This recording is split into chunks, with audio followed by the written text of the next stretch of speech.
jangan lari, jangan sok kuat deh, gak sama Allah, jangan sok kuat gak sama Allah, tapi setiap hari ayo jadiin Allah itu sebagai sahabat dekat, kabarin semuanya tentang Allah. Ya Allah, aku hari ini dapat ini. Ya Allah, aku hari ini dapat ini.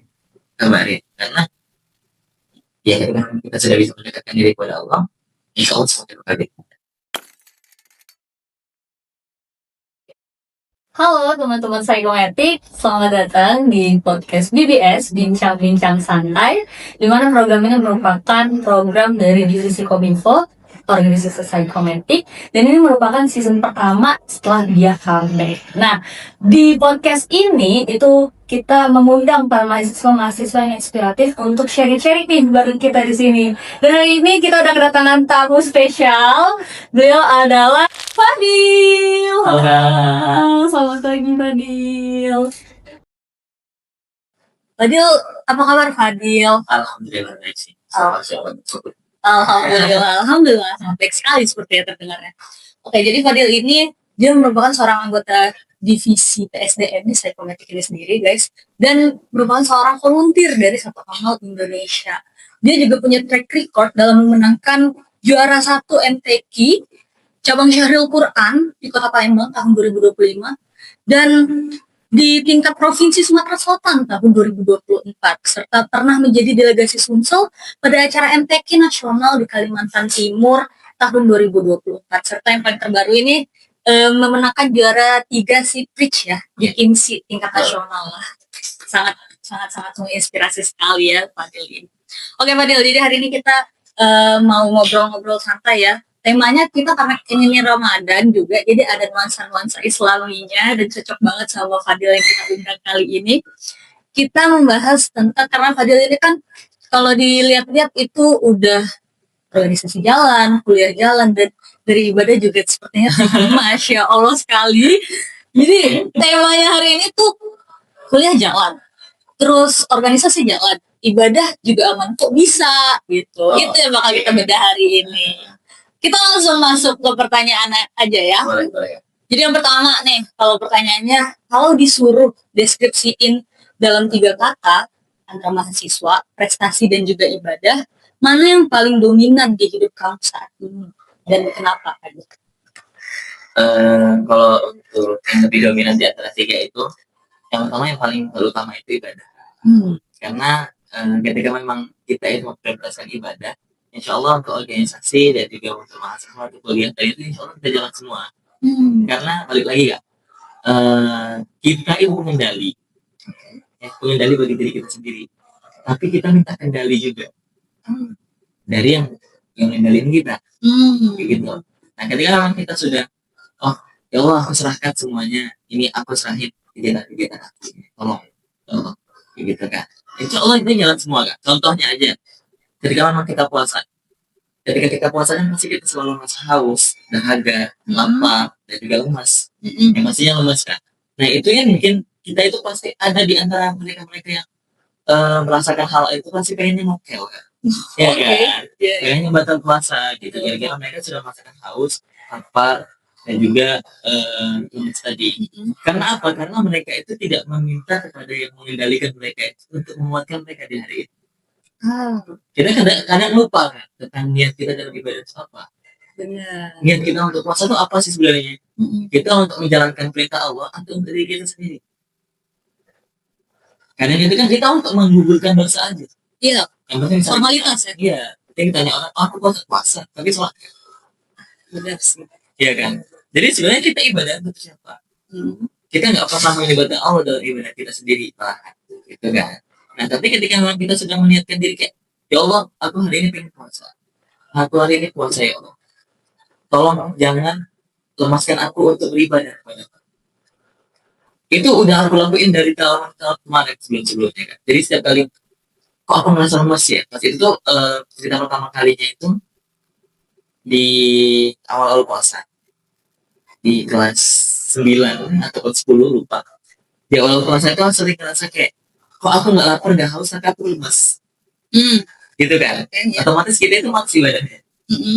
Nah, setelah malas ibadahnya, otomatis yang lain juga malas kan. Ibadah kita aja malas, apalagi kita melakukan hal-hal yang lain, apalagi kita melakukan untuk aktif di organisasi, ataupun kita pengen aktif di akademik ataupun yang lain, ya kan, di ibadah aja kita udah males apalagi yang lainnya gitu. Nah tapi setelah aku ngerasain lemes tapi nggak lapar nggak haus, di sana aku kayak oh nggak apa-apa lapar dan haus tapi jangan lemes ya.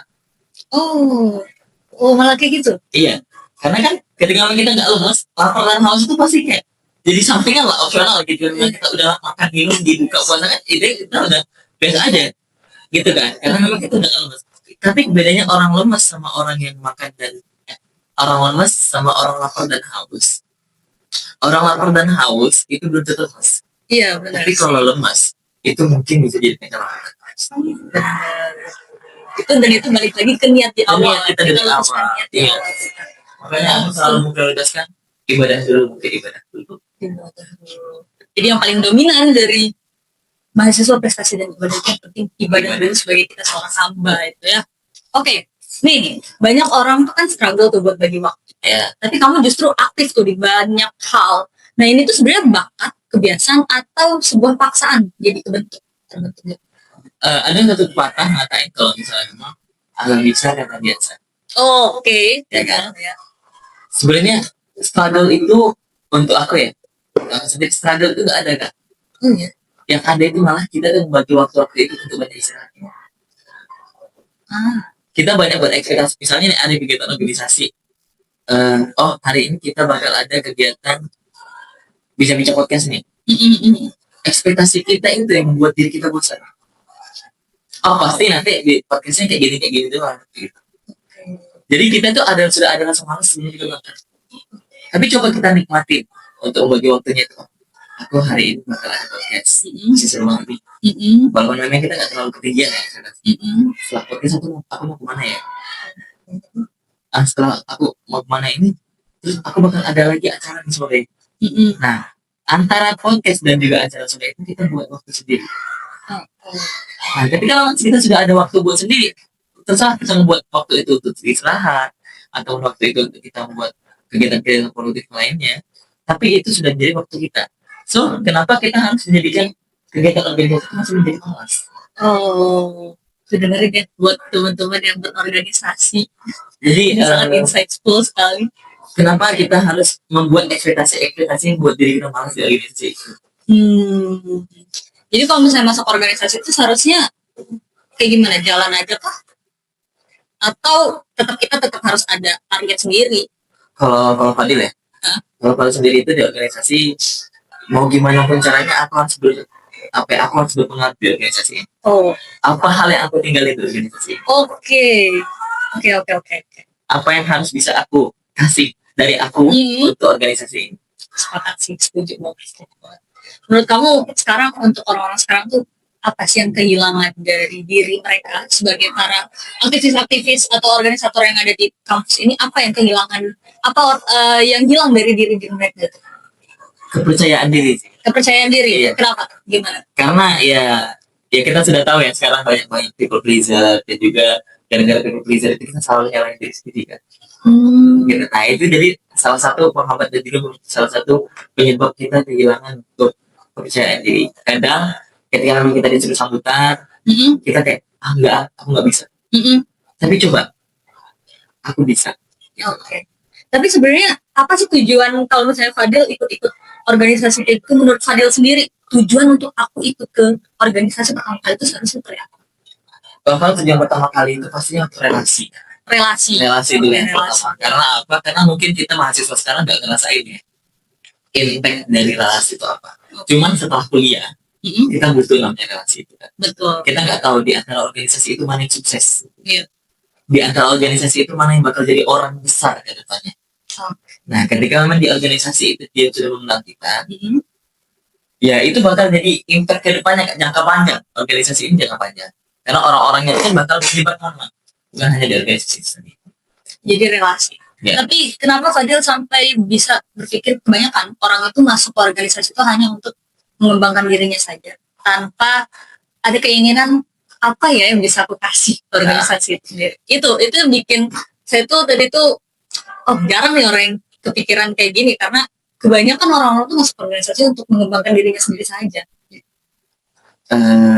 kalau untuk ini kan aku sebenarnya udah banyak di beberapa organisasi yang aku bukan evaluasi ya, cuma lebih kayak aku perhatiin memang kebanyakan orang niatnya masuk organisasi itu untuk belajar. Sedangkan kita nggak tahu di organisasi itu nggak ada yang ngajar. Betul. Gitu kan. Jadi terkadang itu kenapa kita harus membuat kuantitas baru? Kualitas misalnya, kita targetin anggota baru 250. Tapi kualitas kita nggak ada. Makanya aku pernah di satu organisasi itu, aku bilang, ayo nggak apa-apa, calon anggotanya baru itu dikit, nggak apa-apa. Yang penting kita kualitasnya itu bagusin.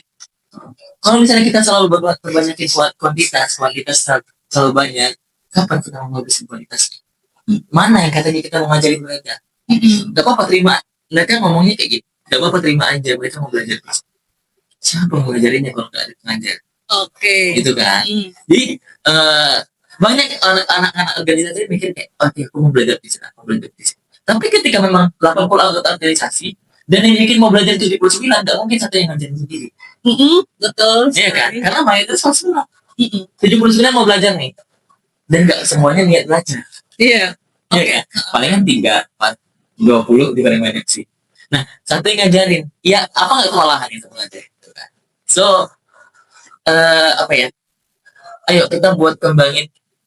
Kita pikir bahwasanya organisasi itu butuh kita. Jangan kita butuh organisasi doang. Oke, kita lanjut ke pertanyaan selanjutnya. Nih, menurut Fadil nih yang pernah menempuh pendidikan di pesantren dan sekarang juga kuliah di psikologi Islam, gimana sih hal-hal itu tuh membentuk cara kamu dalam melihat kesuksesan di masa depan? Oke, dari lulusan pesantren. Jadi aku itu lulusan dari pesantren. Mau diomongin salah bukan ya, tapi dia masih modern sih, tapi lebih fokus ke anda kita. Itu yang SMP atau SMA? SMA. Kalau yang SMP aku modern. Nah, di situ ada apa ya? Banyak orang-orang yang berpikir bahwasanya, Dil, ngapa harus ikut ini?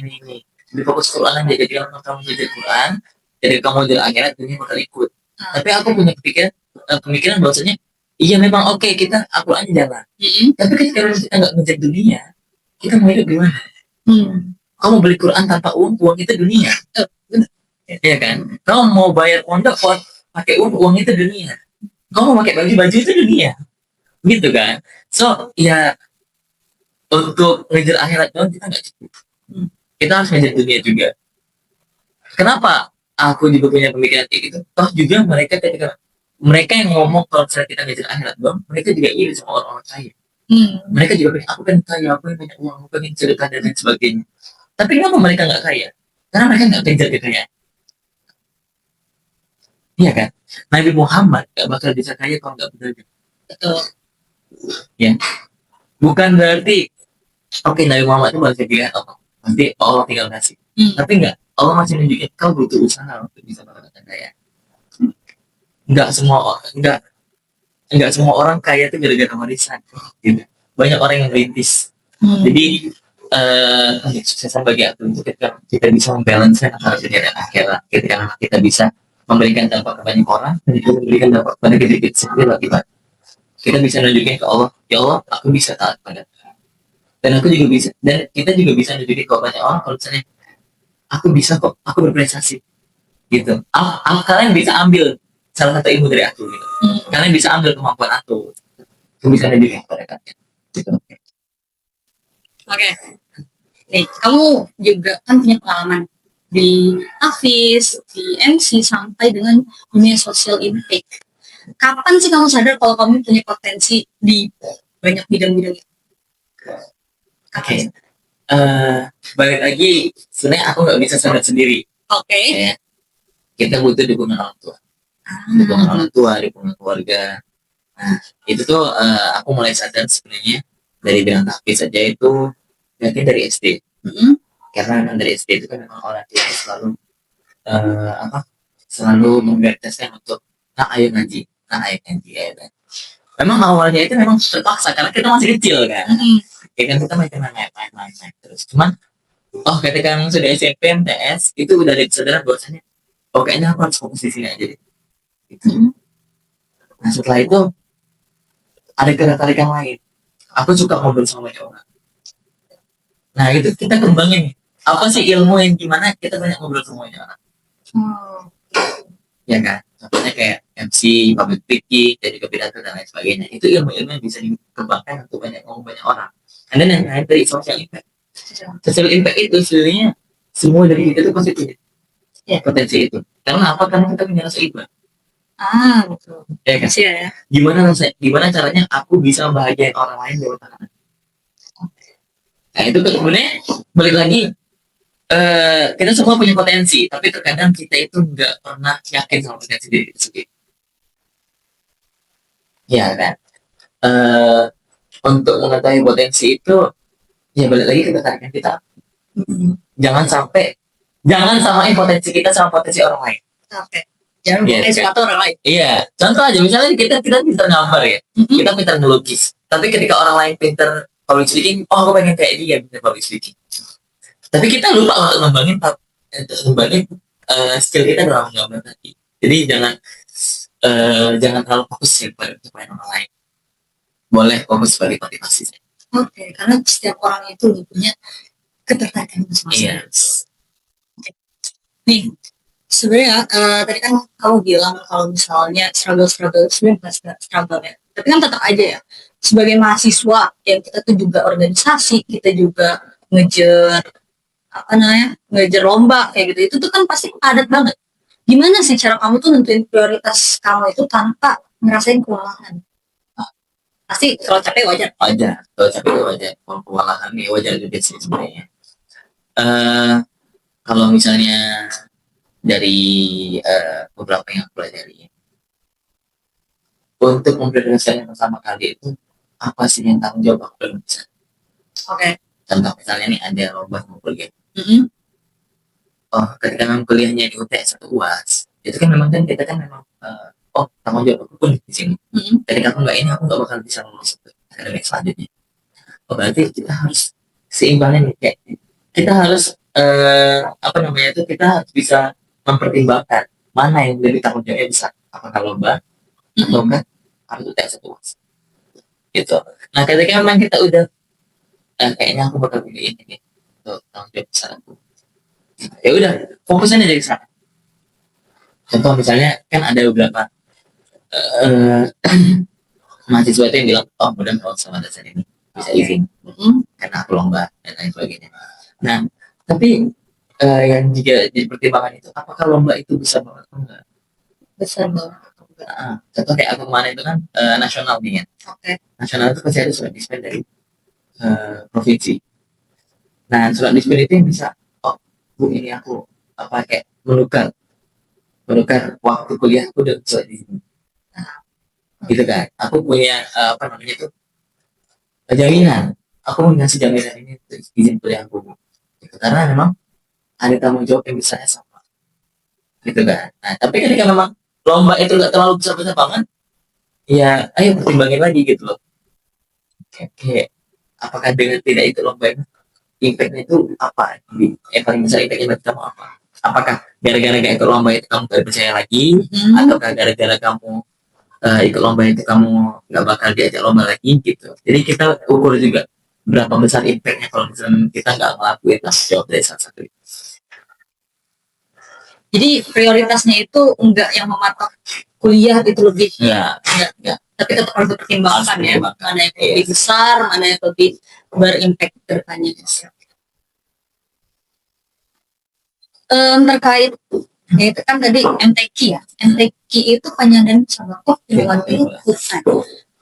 Kamu bisa sampai tingkat provinsi dan tingkat nasional itu tuh proses dibaliknya tuh kayak gimana sih? Oke.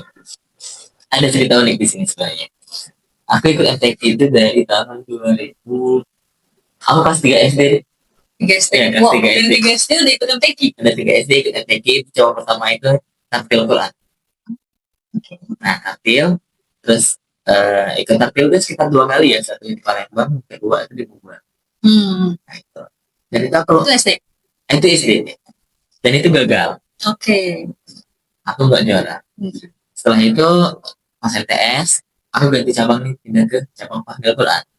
Fahmil Quran tuh jadi kayak cerdas cermat, tapi tentang Al-Quran. gitu kan. Oke.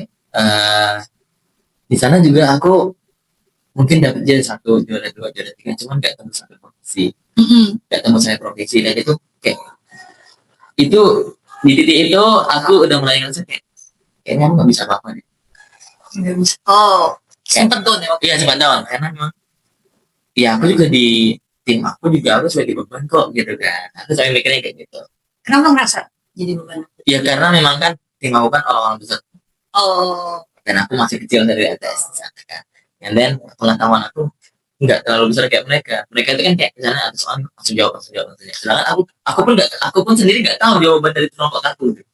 oke, oke. Nah jadi di sana aku mikir kayaknya nggak cocok dari sini ya. Aku kayaknya nggak mau lagi deh ikut MTQ gitu. Kalian kalian ikut MTQ nggak mau lagi ikut cabang ini gitu kan. Nah setelah itu terakhir ikut MTQ di kelas 9 di tahun itu. Terus aku berangkat ke Jogja karena untuk melanjutkan pendidikan SMA di Jogja kan. Nah di kelas 10 itu kan biasanya aku di MTS itu kan setiap tahun pasti ikut MTQ.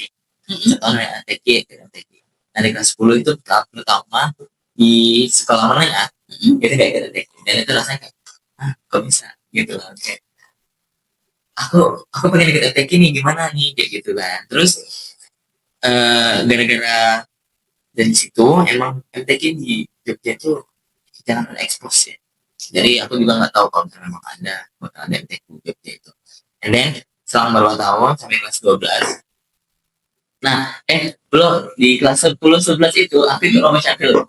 Oh, Ikut lomba syakil tapi bukan MTQ nih. Lomba syakilnya itu di mana ya? Di kampus-kampus yang ngadain acara lomba. oke. Kenapa aku ikut syakil? Karena memang selama aku ikut fahmil di sebelum-sebelumnya itu aku selalu dengar mereka tim syakil yang latihan. Jadi mereka latihan kayak mereka latihan salah, mereka latihan kekompakan, mereka latihan irama. Itu aku belajar dengan cara merhatiin. Oh, oke. Itu metodenya sama kayak aku belajar MC. Jadi cuma ngeliat tuh. Ngeliatin, tapi kita coba sendiri. Kayak akhirnya misalnya kita malu nih ya, lihat orang banyak ya. Kita kalau aku biasanya kalau mandiri. Otodidak ya? Iya. Contoh misalnya kayak aku nggak tahan lagi pengen latihan nih, jadi aku lari ke orang. Oh, Aku pokoknya ya kecil-kecil nggak apa-apa, yang penting kita alatnya suara kita. Aku berlindung kepada Allah dari godaan syaitan yang terkutuk. Nah gitu. Jadi kita lebih kayak oke, cari ruangan tersendiri. Kalau memang nggak ada ruangan tersendiri, cari motor.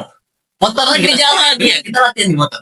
oh, jadi Gitu. Saat kalau misalnya kalian atau tidak ya pengen belajar sendiri. Nah, gengsi kayaknya. Nah, itu gengsi kita serahkan dulu sebenarnya ya. Kalau misalnya kita berusaha gengsi, gak bakal kita bisa duduk di sini. Oh, benar sih. Oke. Oke, lanjut. Lanjut setelah aku kelas 10 11 itu alhamdulillahnya pondok mempercayai aku untuk saya ikut sebagai perwakilan pondok itu di Jogja. And then di kelas 12 itu ini agak mungkin lebih besar ya. Aku ada berapa di pondok. Dan aku di sana ngerasa kayak ya Allah aku nggak salah di sini. Aku nggak terlalu banyak salah di sini. Kenapa gitu. And then ada di titik aku itu kan libur ya. Ada mau libur semester 2. Aku ngomong dalam hati aku sendiri, ya Allah itu tuh 2 hari lagi mau semua dulu kan. Mau semua 2 hari lagi. Itu dari perpulaan. Oh ya itu setelah liburan. Nah aku nggak pulang Palembang karena aku belum ada di Jogja. Oke. Nah aku bilang ya Allah aku nggak mau pulang. Saking karena permasalahan. Aku nggak mau pulang dari Allah. Cuman aku nggak mau bohong izin pulang itu kenapa? Itu masih ingat banget kan malam ya, malam di tanggal 23. Iya tanggal 23 April. Bulan April kayaknya soalnya Mei-nya itu 24. Iya 23 April.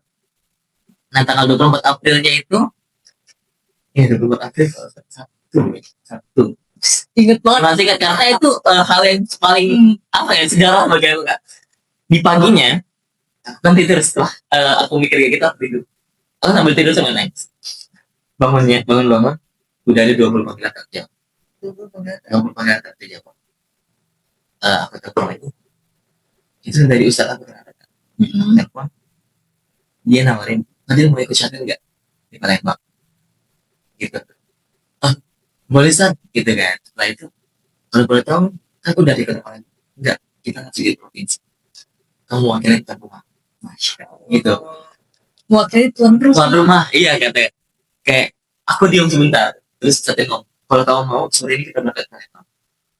Dan itu setelah itu aku bilang, insya Allah saat matiin HP, aku nangis sebentar kayak, ya Allah berarti aku kesana. Gitu kan, berarti kau dengar doa aku, gitu kan. Kayak, sebelumnya udah aku gak mau pulang, gak mau bohong, dan ini kan jalan, tunjukin kepada semua kalau misalnya kamu memang sekarang waktunya untuk istirahat. Karena memang kan aku di Jogja itu kan memangnya nih kak, nggak seaktif di Palembang ya. Di Palembang kan aku ikut lomba sini sana sini sana sini sana sini nggak sana sini. Tapi Jogja aku rujuk banget. Di sana aku mikir udah kayak, kayaknya pulang Palembang juga tuh nggak bisa apa-apa. Gitu. Tapi di jalan itu, dan juga kebetulan itu tuh udah mau lulus kan. Iya kan, udah mau lulus. Jadi kayak pas banget kebetulan kamu ikut lomba di Palembang. Setelah ikut lomba menang, balik lagi ke Jogja untuk kelulusan, masuk di Palembang. Dan itu untuk menetap di Palembang. Udah selesai kan. Jadi di Jogja. Setelah itu ada struggle lagi kak sebenarnya. Struggle-nya itu di bagian, kan itu udah latihan kelima kan, jadi memang kalau kamu mau masuk provinsi itu harus ada 5 kali latihan atau namanya fisik training center. Nah untuk kabupaten lain dan kota-kota lain itu mereka udah latihan 4 kali. Oke. Dan ini yang ketika aku lihat Palembang mereka udah latihan kelima dan kalian baru latihan pertama. Wow, gitu. Gencar banget berarti. Nah setelah itu aku langsung dekatin dengan diri aku sendiri, ya Allah tolong tolong tolong. Tapi ya itu harus ada usaha kan. Balik lagi ya, biar ibadah jalan, prestasi juga jalan. Itu balik lagi juga. Gitu. Dan setelah itu, ya udah aku coba yang terbaik dari aku sendiri. Dari ilmu yang aku dapat di Jogja. Karena aku sangat terus di Jogja. Setelah lewatin, tibalah waktunya nampil ya. Dan alhamdulillah nampil itu masuk final. Nah di final itu kan final itu hamin 10 jam udah dikasih tahu. Dan itu aku belum hafal sama sekali teks final. Kalau kakak tahu teks syatir itu ada sekitar 5 lembar. Itu ini harus dihafal 10 jam. Hamin 10 jam. 10 jam. Mantap. Dan itu posisinya itu kak, kali baru nampil paginya. Paginya nampil, malamnya pengumuman, besoknya langsung final. Wow. Gitu kan? Nah itu masih belum dihafal. Nah, dan itu ketika memang malam pengumuman, jadi kita masuk final. Ada rasa kayak bangga, tapi ada rasa sedih. Ada bangga, sedih. Kenapa bangga? Kenapa sedih? Bangganya itu gara-gara masuk final. Sedihnya ini, ya Allah belum. Oh, oke. Nah, setelah itu, untungnya tim aku itu selalu mendukung. Gila, yuk. Kita latihan. Latihan. Mereka kan juga dikit kayak ada yang bagi cari tilawah dan juga ada bagi tilawah. Dan dikit aja. Dan setelah latihan kita 3 kali per kali, aku bilang itulah kalian ke apa dan sesuatu dikit. Oke, aku mau kamu lagi karena utamanya nangis. Yo, oke. Aku nangis karena aku tes belum hafal. Menangis di bawah gayung. Bener nggak, kita kan tidak bisa kali. Oh, coba ya. Oke. Setelah itu aku nangis di kamar mandi. Aku sambil pegang teks di kamar mandi, aku sambil jongkok di kloset. Oke. Di klosetnya kloset dulu. Iya. Aku sambil baca teks. Nangis, ya Allah gimana gitu. Nah cuman setelah dari kamar mandi itu aku keluar kan, gak enak di lampu kamar mandi. Aku turun ke taman yang ada tuh. Sambil di taman itu ya Allah, aku nggak mungkin bawa mereka ke final semua itu. Misalnya tekan aku bareng, tekan aku kesian tuh. Mungkin aku macam mereka waktu itu ada 2-3 untuk ayo aku kesian baik di sini, aku kasih kerahin semuanya. Aku nggak tidur ke malamnya, sampai dilihat sama aku sebenarnya. Dia nggak mau tidur, aku mau hafal ya. Dan malam itu aku bahkan tidur di atas pasir sendiri. Kalau saya dibayangin sekarang ya, oh memang bener gak usaha tidak akan mengkhianati hasil. Ya karena aku udah ngerasain ya, dan setelah itu ya udah final, alhamdulillah kita juara satu dan ikut berangkat ke nasional. Ceritanya memang nggak semudah itu sih untuk menggapai tingkat nasional itu. Ketika memang apa ya? Ketika memang kamu ngerasa usaha kamu itu bermaksimal, jadi jangan harap ada hasil maksimal juga bisa. Benar-benar. Jadi harus diusahain Iya. semaksimal mungkin. Itu adalah tawakal ya, bukan hanya Ikhtiar sih. Ikhtiar. Ikhtiar juga harus ada ikhtiarnya juga. Nih, dari sebagai sekarang kita bahas dari sisi sudut pandang mahasiswa psikologi Islam. Menurut kamu, sebenarnya tadi udah ada sih sebenarnya kayaknya jawabannya, cuman ini kayaknya bisa kamu jabarin lagi ya. Menurut kamu kenapa banyak orang merasa nggak sanggup menjalani banyak peran sekaligus? Oke. Mungkin kebanyakan orang kayak bisa menjalankan peran banyak sekaligus itu karena tidak ada dukungan. Tidak ada dukungan. Kita pasti kan juga butuh dukungan dari orang lain. Dari orang luar. Gak mungkin kita bisa, aku bisa dari itu. It's bullshit kan. Oke. Mungkin karena memang apa ya, ada beberapa titik memang kita bisa sendiri. Tapi ada beberapa titik juga kita butuh dukungan dari orang lain. Yang paling penting itu dari dukungan dari keluarga. Dukungan dari keluarga. Gitu. Kenapa aku bisa ngejalanin semuanya? Aku bisa ngadepin semuanya. Untuk sekarang mungkin kalian bisa memandang aku bisa ngejalanin semuanya. Tapi dulu aku nggak bisa. Aku juga nggak bisa. Aku juga selalu kayak aku nggak bisa, aku nggak mau. Tapi ibu selalu bilang, kalau nggak sekarang kapan lagi? Ketika memang kamu disuruh orang ini dan kamu nolak, orang itu udah malas menjadi kamu. Karena ekspektasi mereka bakal, kamu bakal banget. Gitu kan? Iya, bias jadinya kan. Jadi kita harus bisa, oh ya udah paksain diri kita sendiri. Gitu. Tapi kita juga harus tahu porsi diri kita. Oke. Untuk misalnya nih, kamu pintar dalam MC, tapi kamu disuruh tilang. Dan kamu takut mengecewakan di sana. Iya deh, kita bisa orang itu. Kasih ke orang itu. Aku dari MC-nya aja bisa. Orang jadi kenapa? Karena apa? Karena kita udah tahu porsi kita. Jangan sampai kayak, oh orang nih ekspektasi tilawah itu kan bagus ya kayaknya. Tapi ketika kita nggak bisa tilawah, terus kita yang tilawah, untuk ekspektasi orang bakal tahu. Walaupun kita berani, walaupun prosesnya kita berani. Ya, balik lagi gimana karena dari keluarga terus orang tua. Bagi teman-teman juga yang mungkin agak jarak ya sama keluarganya atau apa, boleh dari kawan dekat juga kan. Makanya kita juga harus pilih-pilih kawan. Ketika memang kawan itu kayaknya dia nggak bisa dihormati aku. Oh, kayaknya aku deh yang terpengaruh dengan dia, bukan aku yang terpengaruh dia. Tidak tinggal friendship and toxic itu bakal ngilangin energi kita sendiri juga. Contoh dulu kita sering sholat, tapi gara-gara toxic friendship ini kita jadi nggak sholat. Contoh kita lagi puasa terus kita ikut omongan mereka yang nggak puasa, kita jadi mongkel. Gitu kan. Apa ya? Ini kayaknya lebih ke ya, mau sampai kapan kita ngejauh dari Allah? Mau sampai kapan kita ngilangin peran kita di Allah? Gitu. Kenapa aku bilang gitu? Karena sekarang banyak banget generasi muda yang terlalu menyepelekan tentang ibadah, menyepelekan tentang lingkungannya, menyepelekan tentang dirinya sendiri, menyepelekan tentang orang tuanya. Karena kita hidup untuk Allah. Kita hidup untuk Allah, kita hidup untuk mati. Jadi untuk apa kita selalu ngejar-ngejar tentang kenikmatan dunia? Gitu. Organisasi ini masuk ibadah enggak? Iya. Ya. Organisasi masuk ibadah, belajar kita masuk ibadah. Kalau datang anak muslimat, jadi kita menjaga kewajiban. Jadi kita meminta maaf kewajiban itu, maka kita akan mendapat pahala.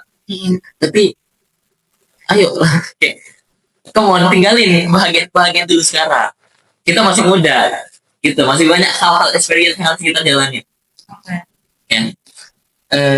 Dan juga itu ketika kita sudah menemukan lingkungan yang baru, lingkungan yang sehat, teman-teman yang bisa mendukung, dan juga mungkin kita bisa mulai ngobrol sama orang tua, insya Allah seluruh plan itu bisa kita jalani. Karena ya kita punya tempat pulang. Setelah kita mengalami banyak karakter di hidup ini kita bisa keluar di antara salah satu dari orang-orang seperti tadi.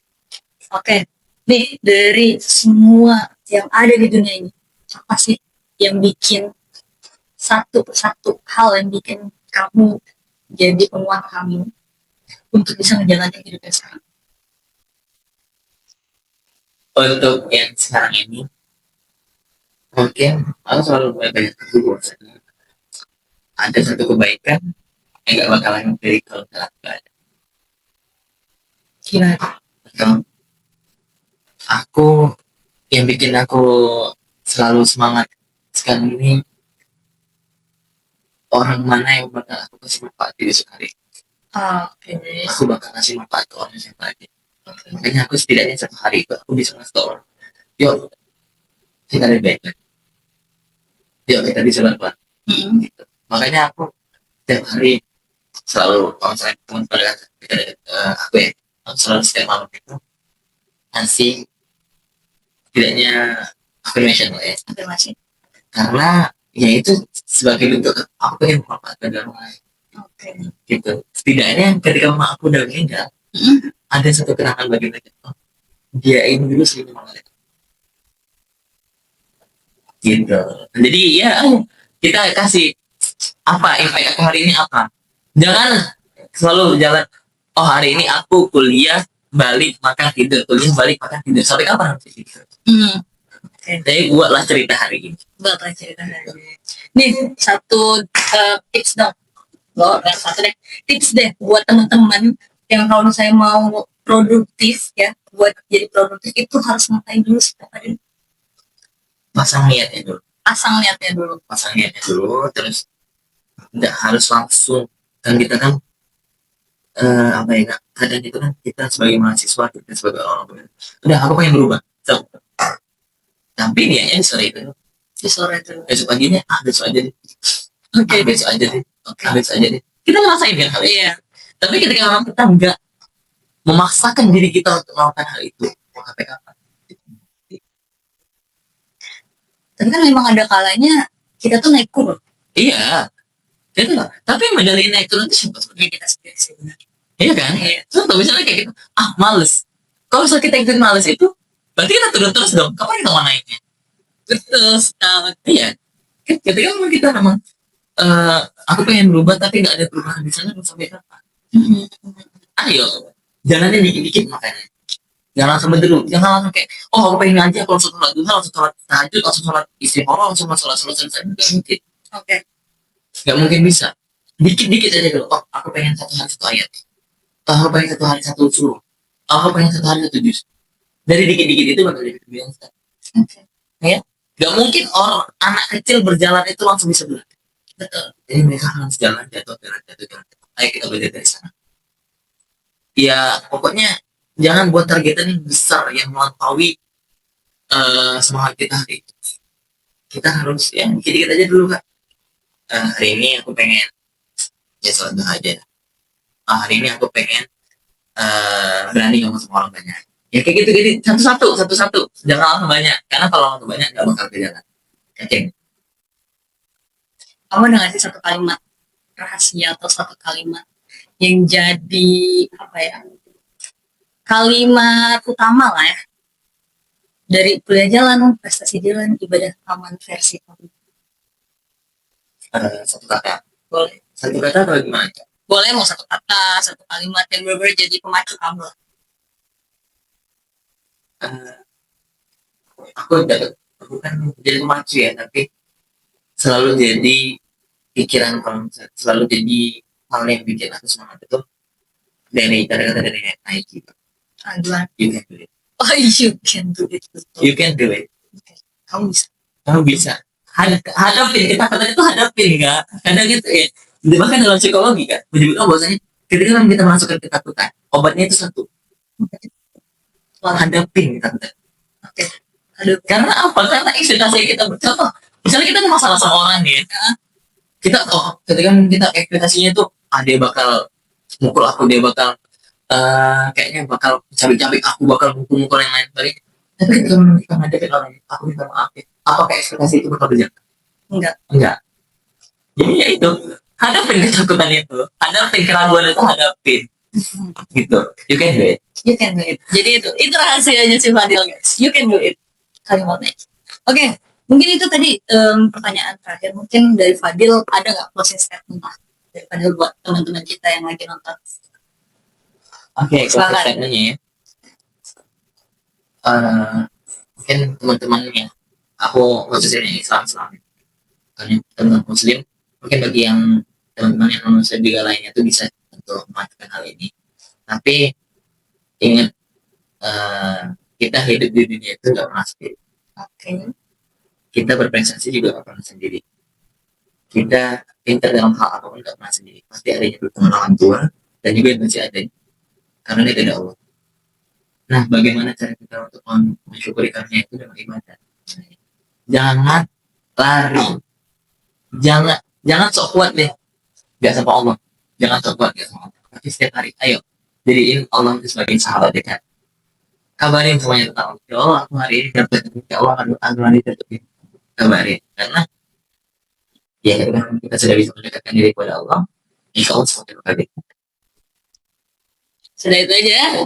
Oke, terima kasih banyak Fadil atas kesempatannya hari ini untuk sharing-sharing kita. Ini banyak banget insight-insight baru yang bisa di-share ke teman-teman semua. Kalau dari teman-teman ada masukan, ada saran, atau ada ide ya mau undang siapa lagi habis ini, boleh komen-komen di bawah atau kirim masukan-masukannya ke email kita. Emailnya ada di sini. Ya. Oke, selamat menjalankan ibadah puasa Ramadan. Semangat teman-teman semua. See you on the next video. Bye-bye. Wassalamualaikum warahmatullahi wabarakatuh.